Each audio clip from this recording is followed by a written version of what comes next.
केजरीवाल, अरविंद केजरीवाल, सुशील गुप्ता जी, भगत सिंह जी, भगत सिंह, बाबा साहब, भारत माता की, हरियाणा के शहर की, हरियाणा के शहर की, हरियाणा के शहर की, भाई अशोक तंवर की, भाई अशोक तंवर की। अभी आपके सामने आपके महबूब नेता भाई अशोक तंवर जी आपके पास पहुंच चुके हैं। मैं दाएं बाएं जितने भी लोग बाहर खड़े हैं उनसे प्रार्थना करता हूं ताकि वो जल्दी से जल्दी हम प्रांगण में पहुंचे और डॉक्टर अशोक तंवर जी का स्वागत करें। और ये मैं इनसे वो करता हूँ, विनती करता हूँ, स्वागत करताओं को स्वागत करें और पीछे हट जाए, स्वागत करें और पीछे हट जाए सभी का। डॉक्टर अशोक तंवर, डॉक्टर अशोक तंवर, आम आदमी पार्टी, आम आदमी पार्टी, डॉक्टर साहब, डॉक्टर साहब, आम आदमी पार्टी। ये भाई अशोक तंवर जी अभी उसमें आगे मैंने नाम बताए थे, मैं अभी फिर दोहरा देता हूँ। भाई डॉक्टर अशोक तंवर जी बैठेंगे। डॉक्टर साहब हमारे बीच पहुंच चुके हैं। सबको धैर्य से काम करना है और डॉक्टर साहब के विचार सुनने के लिए हम यहाँ एकत्रित हुए हैं। तो सभी मेरी मातृशक्ति बहने, भाई, युवा साथी जितने आए हैं, सभी भाई हम श्री महाराज सिंह जी से रिक्वेस्ट करते हैं कि ये हमारे जिले के प्रधान, हमारे जिले के प्रधान और एक आम आदमी पार्टी के सतम रोहतक के, इन्होंने अपने दम पर रोहतक में जिंदा रखा इस पार्टी को और आज तक इसी पेड़ को लगा के रखा। आज ये पेड़ तो इतना बड़ा हुआ है, ये मैं दावे के साथ कहता हूँ कि इसमें महाराज सिंह का 100% ही नहीं कहा था और इन्होंने इस पार्टी को जिंदा रखा। तो मैं भाई महाराज सिंह जी से रिक्वेस्ट करता हूँ आगे महाराज सिंह जी आए और अपने शब्द कहें। अच्छा, ये हमारे अशोक नरेश पागड़ी जी जो यहाँ के स्वयं करता है, ये श्री महाराज सिंह जी का अभिनंदन करते हैं, स्वागत करते हैं और ये गुलदस्ता भेंट करके बहुत बहुत धन्यवाद। महाराज जी इनको ग्रहण करें और पार्टी को आगे बढ़ाएं। आपके मार्गदर्शन पर जो पार्टी बढ़ी है तो वो दिन दुगनी और रात चौगुनी इन्होंने मेहनत किया है। मैं बार बार धन्यवाद करता हूँ भाई महाराज सिंह। आम आदमी पार्टी जिंदाबाद, आम आदमी पार्टी जिंदाबाद। सबसे पहले भारत माँ का जयकारा लगाएंगे। भारत माता की इनकलाब, इनकलाब, वंदे वंदे। मान व सम्मान के योग्य इस सभा के मुख्य अतिथि पूर्व सांसद डॉक्टर अशोक तंवर जी, इस सभा के संयोजक नरेश बागड़ी जी, प्रदेश से प्रवक्ता लवलीन टुटेजा जी, कलानौर हल्का से अध्यक्ष पृथ्वी सिंह रोहिला जी, कलानौर हल्का से संगठन मंत्री उजाला सिंह जी, सचिव विजेंद्र भारतीय जी और मिनोचा जी,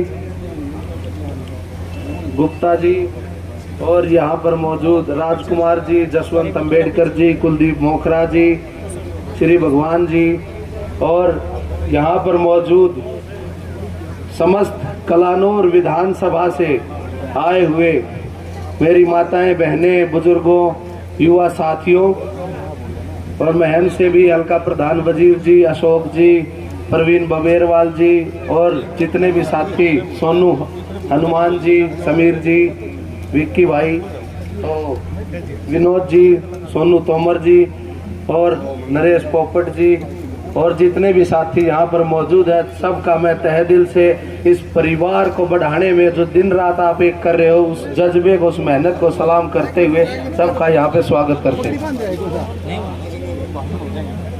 डॉक्टर साहब, मैं बताना चाहूँगा, अभी पीछे महम में चुनाव हुए थे तो पूरे जिले के अंदर सबसे ज़्यादा मेहनत अगर किसी विधानसभा ने करी है तो वो कलानौर विधानसभा ने करी। इस चुनाव को अपना चुनाव समझकर, अपने आप को कैंडिडेट समझकर जो दिन रात एक कलानौर विधानसभा ने की है, उस मेहनत, उस जज्बे को भी मैं सलाम करना चाहूंगा। और मैं यहाँ पर आए डॉक्टर अशोक तंवर जी का भी तहे दिल से धन्यवाद करना चाहूंगा कि वो जिले की एक आवाज पर हमारे बीच उपस्थित होते हैं। उसके लिए भी मैं अपने काम काज छोड़, जो हमारे बीच इतना कीमती समय डॉक्टर अशोक तंवर जी दे रहे हैं, इस परिवार को बढ़ाने के लिए, इस आम आदमी पार्टी के परिवार को बढ़ाने के लिए जो दिन रात मेहनत कर रहे हैं, उस मेहनत को भी मैं सलाम करना चाहूँगा। पूरे जिले की तरफ से आपका तहे दिल से धन्यवाद करना चाहूँगा।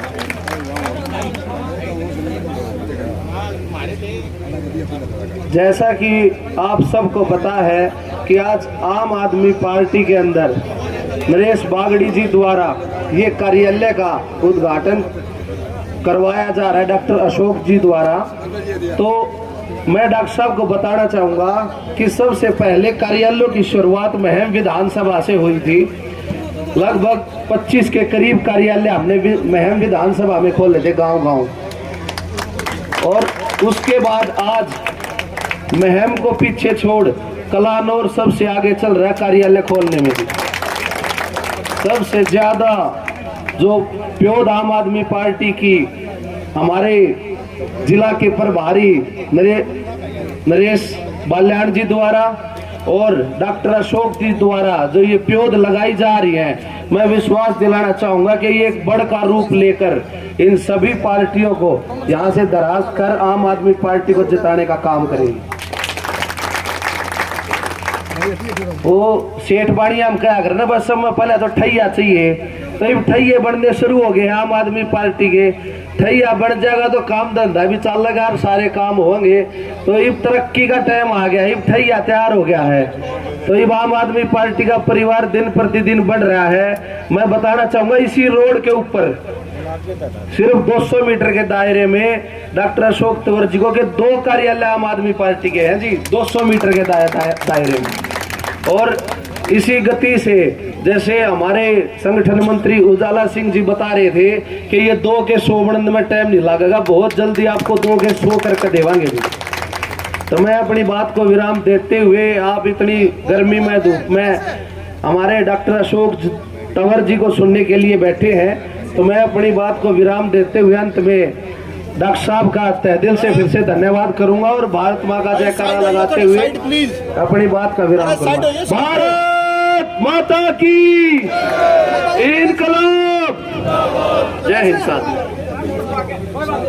बोला है और मैं तो इनका धन्यवाद करता हूँ। और जो हजारों की संख्या में यहाँ पर कलानौर वासी आए, उनसे यही प्रार्थना करता हूँ कि जो लोगों की लड़ाई है, आम आदमी की जो लड़ाई है, वो हमारे लिए केजरीवाल जी के लिए सबसे महत्वपूर्ण है और उसी को लड़ने के लिए ये एक महत्वपूर्ण केंद्र का काम करे। लोग आए जाएं, उनकी समस्याएं, क्योंकि आज पूरा देश समस्याओं से ग्रसित है। कोई ऐसा वर्ग नहीं जो समस्याएं जिसकी ना हो, उनको सुने, उनके ऊपर गौर करें, उनके लिए आंदोलन करें, धरने प्रदर्शन करें और लोगों को जोड़ने का काम करें। महाराष्ट्र को लेकर चलो तो सरकार गिराने की लाख कोशिशें की गई हैं, लेकिन अभी तक किसी जो हो गई है। तो क्या मानते चले सरकार की मानसिकता कुछ कम ऐसे नहीं लगती कि बीजेपी का के जो लोग हैं वो लोगों को बरगलाने पर लगे हुए हैं या फिर पार्टियों को आपस में भिड़वाने के लिए लगे? देखिए, आप तो जानते ही हैं बीजेपी पहले तो धनबल, बाहुबल, ईडी, सीबीआई, इनकम टैक्स, तमाम दूसरी एजेंसी इनका प्रयोग करते हैं। और अगर ये ना हो, पहले तो जनादेश की वो कोशिश करते हैं लोगों को विभाजित करके तमाम जाति और धर्म के ऊपर, क्षेत्र के ऊपर। और अगर ये सब में उनको कामयाबी ना मिले तो फिर आप देख रहे हैं कि ऑपरेशन लोटस वो चला देते हैं। पहले अरुणाचल में चलाया, नॉर्थ ईस्ट के कई इलाकों में चलाया, गोवा में चला, कर्नाटक में चला, मध्य प्रदेश में चला और अब जो है तो महाराष्ट्र में चला रहे हैं। और अभी मैंने तो बताया कि लोग ये तो बता रहे हैं कि वहाँ पर एक गुप्त मीटिंग हुई वडोदरा एयरपोर्ट के ऊपर परसों रात को 2 बजे, लेकिन उसमें तीसरे व्यक्ति का नाम नहीं आया। और वो तीसरा व्यक्ति इस देश का गृह मंत्री है जो ऑपरेशनल नहीं होता एयरपोर्ट रात को, उसको ऑपरेशनल करवाया गया। वहाँ बॉम्बे से फडणवीस जी पहुँचे, दिल्ली से अमित शाह जी पहुँचे और आसाम से जो सारे भगोड़े विधायक हैं वो सारे जो है एक नाथ शिंदे वहाँ पर पहुँचे। ये दर्शाता है कि एक तरफ ये मामला है, दूसरी तरफ जो सत्ता के लालच में विधायक दिख जाते हैं उनको ऐसा हुआ। ऐसे ही हमारे यहाँ भी हुआ, हरियाणा में पीछे जब राज्यसभा चुनाव था लोग बिक गए और उन्होंने जो है भारतीय जनता पार्टी को फिर दूसरी बार राज्यसभा में जिताया। पिछली बार सुभाष चंद्रा को जिताया और इस बार दूसरे उसको जिताया। तो संकेत अच्छे नहीं हैं, लेकिन लोगों के अंदर जज्बा है। जिस तरीके से सरकार हर कदम इस देश को बेचने और कमज़ोर करने के लिए उठा रही है, वैसे वैसे लोगों का आक्रोश बढ़ा है और उस आक्रोश को आम आदमी पार्टी आगे लेकर के चलेगी और निश्चित तौर पर भविष्य में सफलता मिलेगी। मैं आपके माध्यम से जो नगर निकाय चुनाव हुए हैं जिसमें 1000 गुना ज़्यादा 1000% ज़्यादा वोट इस बार आम आदमी पार्टी को हरियाणा के लोगों ने दिया, उनका आभारी हूं और उनको यही हम कहेंगे कि लगातार हमारी लड़ाई जारी रहेगी आम आदमी के लिए, किसान मजदूर गरीब के लिए, नौजवान के लिए, इस देश में प्रदेश में कानून व्यवस्था कायम करने के लिए और लड़ेंगे और जीतेंगे। बिना वरिष्ठ लीडरों के निकाय चुनाव में इतनी बढ़त मिली है तो क्या मान के चले आने वाले समय में संकेत ऐसे हैं कि वरिष्ठ लीडर जिस टाइम मैदान में उतरेंगे तो क्या हरियाणा के अंदर आपकी हवा? बिल्कुल, अभी तो शुरुआत हुई है, आप देख ही रहे हैं।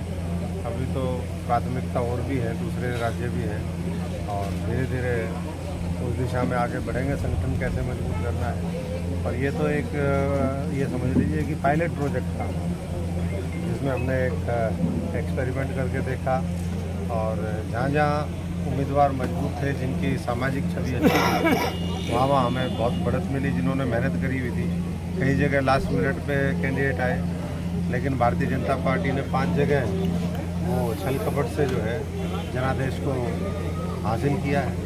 देश के अंदर सेना एक ऐसी चीज़ थी जिसके अंदर युवा बढ़ चढ़ कर भाग लेते थे, लेकिन अब युवाओं के साथ अग्निपथ का एक जुमला दिखाकर युवाओं को ठगने का या बहकाने का काम किया है, तो उस पर क्या कहें? क्योंकि तकरीबन 45 से ऊपर युवा अपनी जान गंवा चुके हैं जो फिजिकल क्लियर कर चुके थे। उनको उम्मीद थी कि वो देश सेवा के लिए जाएंगे और उन्हें अपनी जान उछावर कर दी। क्या मानते हैं? बहुत ही दुर्भाग्यपूर्ण है कि जिन लोगों के रिटर्न हो गया था, इंटरव्यू हो गया था, फिजिकल हो गया था, 1.5 साल से ज्वाइनिंग नहीं हुई थी एयरफोर्स आर्मी के अंदर, ये जब अग्निवीर और अग्निपथ लेकर के आए उन्होंने कहा कि अब दोबारा भर्ती हो। ठीक कहा आपने कि 45 से ज़्यादा नौजवान हैं, उन्होंने अपनी जान गंवा दी क्योंकि उनको आगे अंधेरा ही अंधेरा दिखा। तो मैं तो यही सभी नौजवानों से कहूँगा कि अपने अधिकारों के लिए वो लड़ें, लेकिन अपनी जान ना गंवाएं। जान बहुत कीमती है, वो देश के लिए करें। ये भारतीय जनता पार्टी के जो बदमाश लोग हैं, भ्रष्टाचारी लोग हैं, जो देश को लूटने और बेचने में लगे हुए हैं, उनके ऊपर अपनी जान ना दें। इस देश के ऊपर जान दें, समाज के ऊपर जान दें, अपने अच्छे उसके लिए दें और आगे के लिए वो करें। और जिस तरीके से पूरा नौजवान लड़ रहा है, अग्निपथ ये जो स्कीम है, इसको हम तो यही कहेंगे कि वापस लेना चाहिए। इससे अलग तरीके की फौज एक तैयार वो करने की कोशिश है, वो सिर्फ पूंजीपतियों के इशारे पर काम करेगी। कोई कह रहा है बीजेपी के ऑफिस में आ जाओ, कोई कह रहा है कॉरपोरेट हाउस की हम उसके बाद अपनी फैक्ट्रियों में लगा लेंगे। आज भी बहुत से ऐसे एक्सर्विसमैन हैं इस देश के अंदर, इस हरियाणा के अंदर, मध्य प्रदेश के अंदर, देश के हर कोने में, जिनका एक फिक्स कोटा है, लेकिन अभी तक उनको ही नौकरी नहीं दी इन्होंने। तो ये नए अग्निवीरों को कहाँ देंगे? जो 15-15 साल नौकरी करके आए हुए हैं, उन्हीं को नौकरी नहीं मिल रही है, तो इनको कैसे नौकरी मिलेगी? जो पूरी तरीके से ट्रेंड भी नहीं होंगे, जो 6 महीने की ट्रेनिंग करेंगे, जिनको उस तरीके का तजुर्बा नहीं होगा।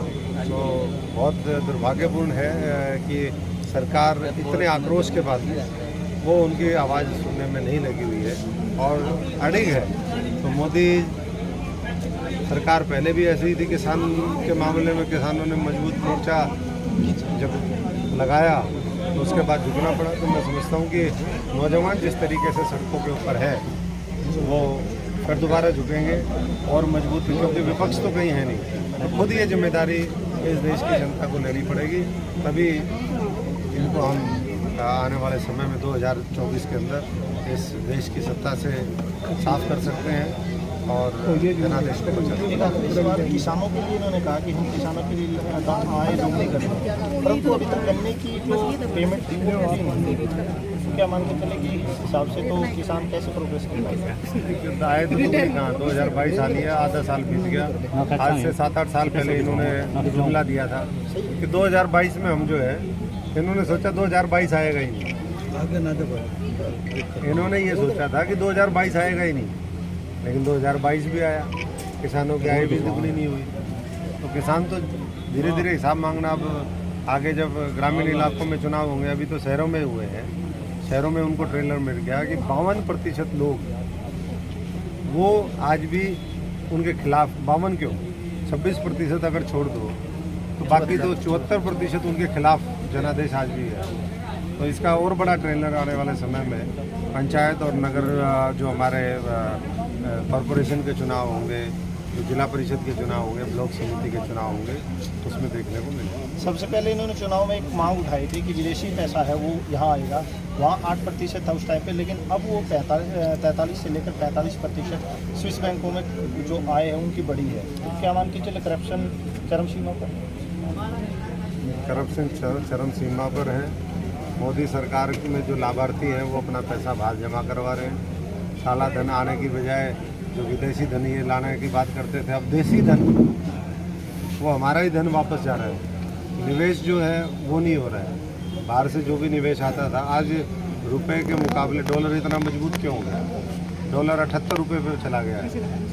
वो इसलिए हो गया कि निवेश लोगों ने से निकाल लिया, उल्टा लाने की बजाय वो वापस जा रहा है। तो ये गलत नीतियाँ, जो सरकार की गलत नीति है, नीयत है, दोनों का असर ये देखने को मिल रहा है। हरियाणा में बदलाव के लिए पूरा प्रदेश तैयार है, और मैं तो इतना ही सभी साथियों से कहूँगा कि अपनी अपनी जिम्मेदारी निभाएं, मजबूती से झाड़ू चलाएं और हरियाणा में गंदे लोगों की सफाई करें। उसमें सत्ता भी है और उसमें आज की विपक्ष भी है, इन दोनों के माध्यम से बदलाव।